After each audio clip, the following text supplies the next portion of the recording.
விடுகதைகள் 9 சொல்லுங்க பார்க்கலாம்.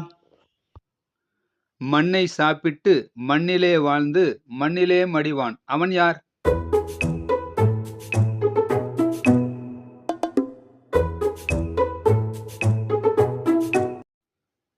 மண்புழு. ஓர் எழுத்து, அது எழுத உதவும். அது என்ன?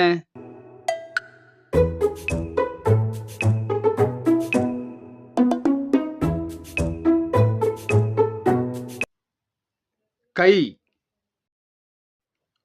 குண்டு குள்ளனுக்கு குடுமி நிமிர்ந்து நிற்கும். அது என்ன?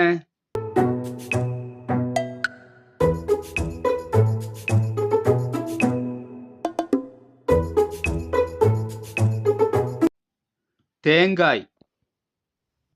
இதுபோல மேலும் தெரிந்து கொள்ள like, subscribe and follow all G easy G. Bye.